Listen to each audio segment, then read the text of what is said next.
Merci, M. Sahli. Et on va conclure. Juste. Tu as bénéficié de 2 minutes supplémentaires. C'est moi qui les ai. On va conclure avec M. Belharbi Tariq. Comme je vous l'ai dit tout à l'heure, qui va nous raconter un petit peu, donc, en principe, sa success story en quelque sorte, ce qu'il faut faire, ce qu'il ne faut pas faire, comment réussir, essayer de nous donner l'exemple un petit peu dans l'intégration industrielle, comment créer quelque chose de nouveau par soi-même ici en Algérie, dans le secteur énergétique. Et je suppose que ça va être beaucoup plus les services pétroliers. Tfadal. Bonjour, monsieur, bonjour.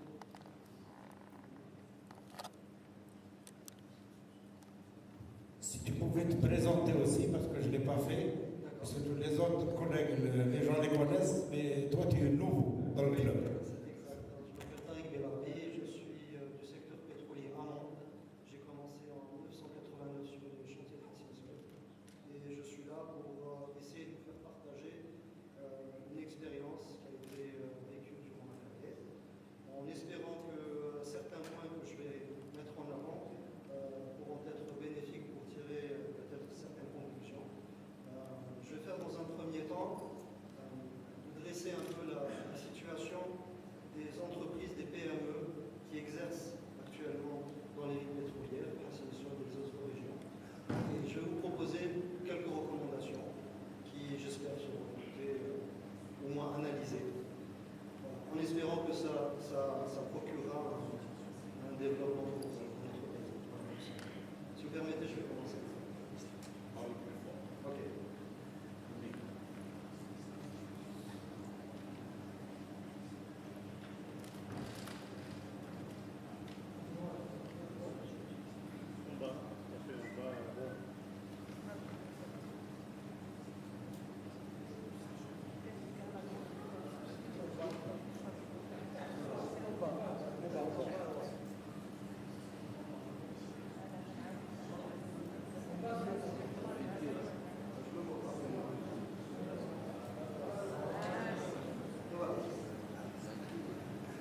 Donc, exploiter le potentiel industriel de notre amont pétrolier.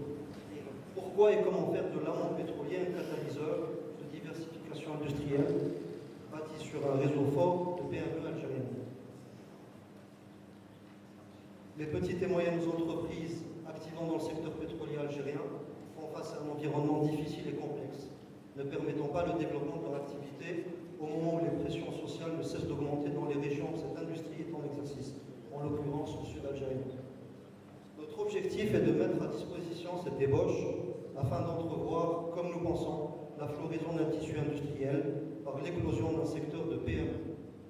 Cela créera par conséquent une croissance de l'emploi et de l'activité amont du secteur pétrolier privé algérien, avec des retombées économiques certaines et durables pour le pays. Cette ébauche est présentée de manière à apporter des comparaisons avec d'autres pays et ont rencontré la même problématique, pour bien souligner l'écueil auquel font face les intervenants en Algérie et le challenge qui nous attend. J'essaie d'aller un peu vite parce que c'est une présentation qui est un peu détaillée et j'aimerais peut-être pas beaucoup de temps, donc vous m'excusez si je vais vite. Pourquoi et comment faire de l'amont pétrolier un catalyseur de diversification industrielle bâti sur un réseau fort de PME? C'est une question qu'on pose, on va essayer d'y répondre. État des lieux, Algérie, un potentiel inexploité. Benchmark, que fait-on dans d'autres pays? Études comparatives. Comment rattraper notre décalage législatif et réglementaire et quelle approche nominative et industrielle mettre en place? Quelles sont les solutions et les actions à mener sur le terrain? Donc pourquoi faire de l'amont pétrolier un catalyseur de diversification industrielle bâti sur un réseau fort de PME? L'amont pétrolier a la particularité de réunir plusieurs facteurs favorables et essentiels permettant la mise en place d'une politique forte qui favorisera l'émergence d'un nouveau tissu industriel, procurant de nouvelles richesses et un élargissement de l'éventail des capacités de développement local dans la région du sud algérien, dans un premier temps, avant d'aller dans un second temps vers d'autres industries plus présentes dans le nord comme la sidérurgie, le textile, le plastique, la pêche, l'automobile et le tourisme, le bâtiment, l'énergie renouvelable. L'Algérie dispose de réserves importantes de gaz et de pétrole dans le sous-sol et des pipelines desservant l'Europe, Medgaz, et Galsi en perspective, ainsi que le Trans-Saharan Gas Pipeline. La présence de nombreuses compagnies étrangères aux standards et exigences élevés, compagnies européennes, nord-américaines et autres. Une société nationale forte, pétrolière forte, des associations avec des compagnies étrangères et des opérations dans des concessions pétrolières à l'étranger, CIPEX. Une expertise locale, comme vous voyez sur les photos, ça date au moins des années 50. Nous avons une expertise. La position géostratégique de l'Algérie. L'Algérie est comparable à une zone pont entre l'Europe et l'Afrique, une place de choix pour tirer profit des échanges nord-sud. Une stabilité sécuritaire dans la région, pivot d'une réelle garantie en termes d'investissement et d'assurance. État des lieux de l'amont pétrolier en Algérie. Présence de PME algériennes dans l'amont pétrolier, dans la logistique, dans le génie civil, dans l'hébergement, le catering et le transport, dans la ressource humaine, dans l'assistance technique, mise à disposition personnelle, dans la sécurité, sécurisation des chantiers avec les gardes, dans l'inspection, matériel tubulaire, équipement. Qu'en est-il des sociétés dans le secteur pétrolier et parapétrolier? Je parle de PME. Dans le forage, il n'y en a pas. Dans le workover, non plus. Dans le snubbing, non plus. Dans le slickline, le testing, le sampling, il n'y en a pas. Dans MWD, dans le forage dirigé, il n'y en a pas non plus. Dans la maintenance de tête de puits, il n'y en a pas. Dans le traitement de boue, non. Dans les clés automatiques, non. Dans la diagraphie, l'instrumentation, il n'y en a pas. Le marché des services pétroliers et parapétroliers en Algérie est partagé par une poignée de multinationales étrangères de renom, quelques PME étrangères et des filiales de Sonatrach, NSP, Schlumberger, Waterford, Halliburton, Baker Hughes, Expro et AIFG, essentiellement. Étude comparative, benchmark. Local content, définition. Un local content, ou part local, désigne l'ensemble des actions visant à valoriser le tissu industriel et les compétences des habitants des États hôtes qui interviennent de près ou de loin dans les projets pétroliers et gaziers. C'est un terme pétrolier. Les modèles dans d'autres pays. Il est constaté que le secteur des services pétroliers et parapétroliers est très dynamique dans les pays où l'État a pris l'initiative de soutenir le développement du secteur privé dans cette branche. Le terme utilisé dans l'industrie pétrolière à travers le monde est le local content. Les réglementations nationales de local content dans le secteur pétrolier et gaz. Les pays comme le Brésil, le Kazakhstan, l'Indonésie, le Nigeria, Oman, le Ghana ont introduit des législations ou des politiques, comme on le voit sur ce tableau, législation de local content en 2003, concession pétrolière. En 1999, je citerai cet exemple en particulier à Oman, politique d'humanisation de l'industrie pétrolière, développement du secteur privé local dans les services pétroliers. Autre exemple, Brésil, la législation de local content, dans sa version actuelle, le Brésil a une des législations contenues les plus exigeantes au monde. L'Iran, par exemple. L'embargo a poussé l'Iran à développer leur propre secteur de services pétroliers privés. Aujourd'hui, ces entreprises pèsent dans la balance. Benchmark, service pétrolier Sultanat d'Oman. Quelques entreprises qui ont vu le jour après que l'État se soit engagé dans cette politique. Foss Energy LLC fut lancée en tant que Faroud Oilfield Services en 1999 lorsqu'une initiative du gouvernement omanais fut prise pour encourager le développement d'entreprises omanaises dans les services occultes. Les actionnaires de Foss ont choisi Halliburton Worldwide comme leur partenaire. L'accord de service technique a été signé en début 2000. Comme l'industrie pétrolière et gazière à l'Oman a commencé à s'étendre, le besoin de respecter les exigences spécialisées de cette industrie s'est développé.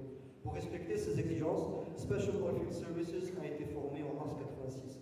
Notre domaine d'activité, je l'ai pris de leur site internet, notre domaine d'activité a fourni des services spécialisés et la provision d'équipements à l'industrie pétrolière.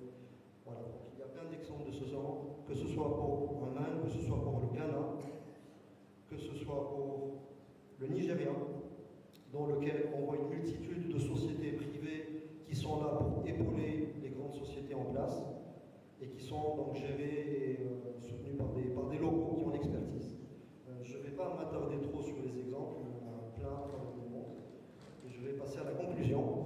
Il est primordial et important qu'un signal fort soit envoyé au pays, un signal qui ne peut provenir que des institutions de l'État, à même d'implémenter une législation et une politique répondant à une stratégie à long terme et ayant pour objectif de nations qui ont clairement opté pour cette orientation, telles que le Sultanat d'Oman, le Nigeria, le Ghana, qui ont mis en place un contexte législatif appelé Local Content Laws. À la différence de la Libye, en temps de paix, bien sûr, de la Tunisie, du Nigeria ou d'autres pays de la région subsaharienne, l'Algérie ne possède pas encore de secteur privé de services pétroliers et parapétroliers. Ça sont c'est la vérité. Il est en effet plus facile pour une petite compagnie de services pétroliers étrangère de venir exercer en Algérie que ça ne l'est pour une compagnie algérienne. Malgré l'expertise des Algériens dans le domaine, leur connaissance du terrain, leur présence physique, etc. La genèse de cette politique se trouve certainement dans les débuts de l'histoire d'indépendance de l'Algérie, justifiée à l'époque, la crise qui traverse aujourd'hui notre pays doit nous amener à penser qu'aucun effort ne doit être ménagé et qu'un appel doit être lancé à la mobilisation de toutes les forces, étatiques et privées, dans le but de développer notre pays et garantir un avenir aux générations futures. Ne dit-on pas dans la profession que plusieurs compagnies étrangères devenues aujourd'hui des multinationales ont démarré leur métier à Hassimsol dans des baraques préfabriquées? En bénéficiant du soutien du gouvernement qui mettra en place à travers la législation de Local Content, la Sonatrach et ses associations et ses filiales de procéder à des taux d'intégration obligatoires de services pétroliers et parapétroliers et faire en sorte que des entreprises privées locales ainsi que des PME puissent être créées en ayant la certitude qu'il leur sera accordé un pourcentage de réalisation. Les taux d'intégration pourraient être augmentés sur plusieurs années de manière à permettre la croissance par étapes de ce secteur qui aboutira à un stade de maturité lui permettant de trouver sa place naturellement dans le marché algérien et de s'exporter vers d'autres régions de l'Afrique et du monde. En créant un pôle d'entreprise dans 5 activités pétrolières et parapétrolières préalablement sélectionnées, le tissu industriel de PME ainsi mis en place pourrait prendre en charge un certain nombre de services pétroliers de base, posant ainsi les premiers jalons de cette nouvelle orientation industrielle. En leur allouant 3 à 5% des missions de la Sonatrach, un ensemble de petites et moyennes entreprises pourrait être créé, susceptible d'être coaché de manière à grandir et finalement former un nouveau tissu industriel dont le potentiel ira en grandissant, avec des perspectives d'exportation de services dans toute l'Afrique. Cet effort contribuera en outre de manière significative au développement local. Ces entreprises bénéficiant du soutien de l'État entameront au désert leur activité dans les zones les moins délicates à gérer, autour des grands pôles pétroliers, de manière à être accompagnées pendant un temps par les métros.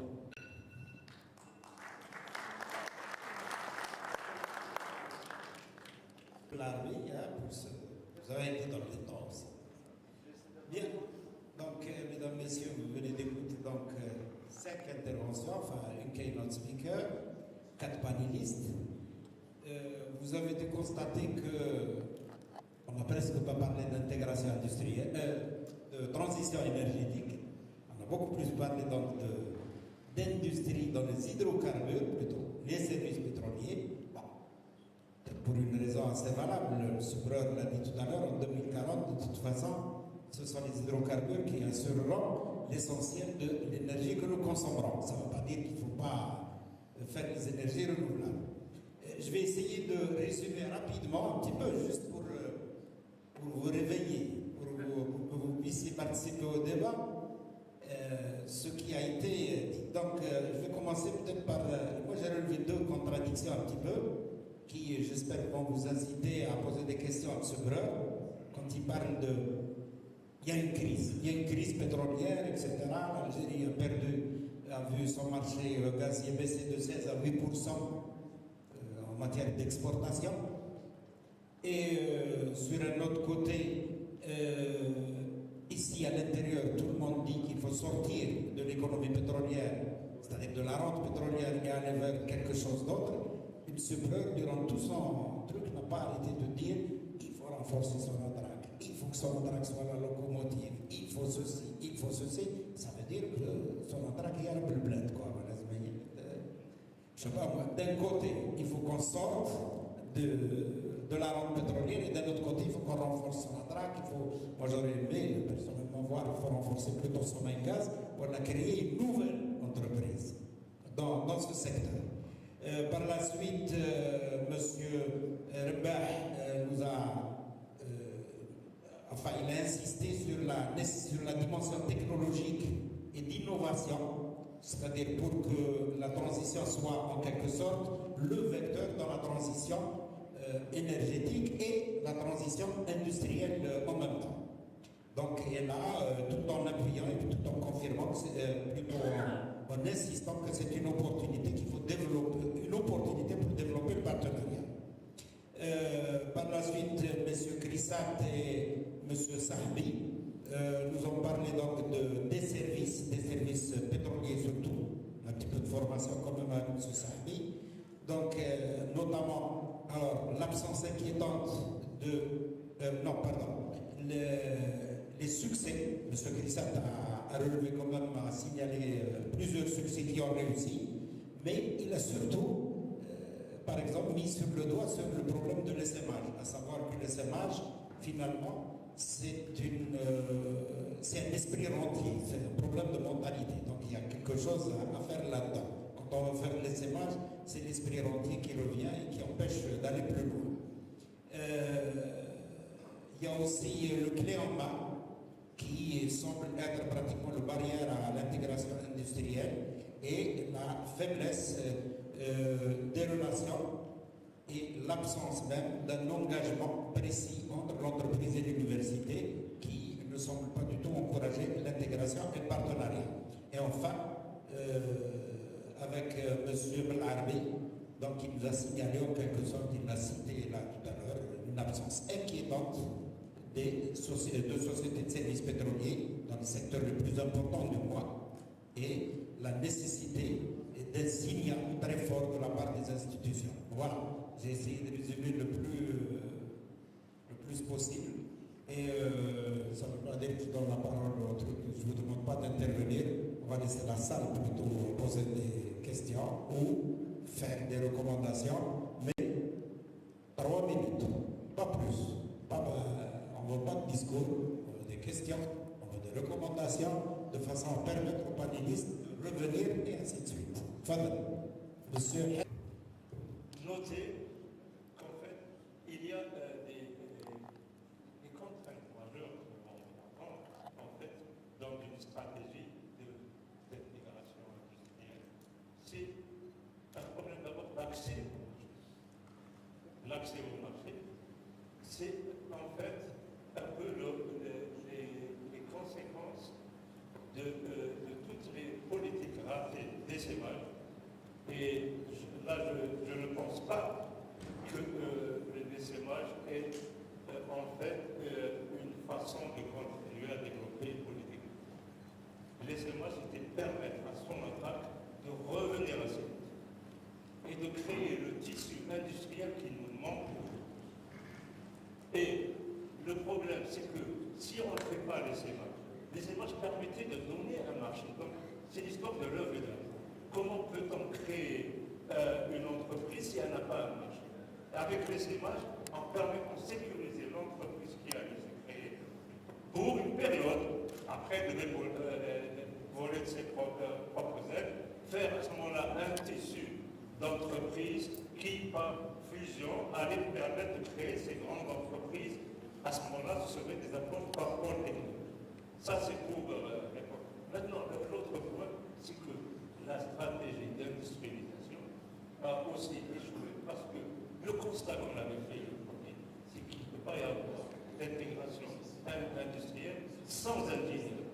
Nous avons détruit tous les ingénieurs qui nous auraient permis de faire ça, ce qui a entraîné maintenant les fameux contrats clés en main, alors que nous étions arrivés à un désempartage des produits.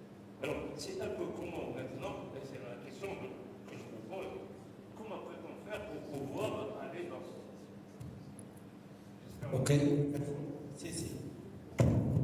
Bien. Est-ce qu'il y a M. Hachet ici? Merci les intervenants pour leur présentation très intéressante. Avec simplement le petit sentiment que beaucoup de choses qui ont été dites sont une redite de ce qu'on a déjà dit par le passé, souvent, et qui prouve bien que nous n'avons pas beaucoup avancé dans ce domaine. Je voudrais, avant de développer certains points, revenir sur la présentation de notre ami concernant ses prévisions, les arguments qu'il a présentés concernant l'évolution des prix du pétrole.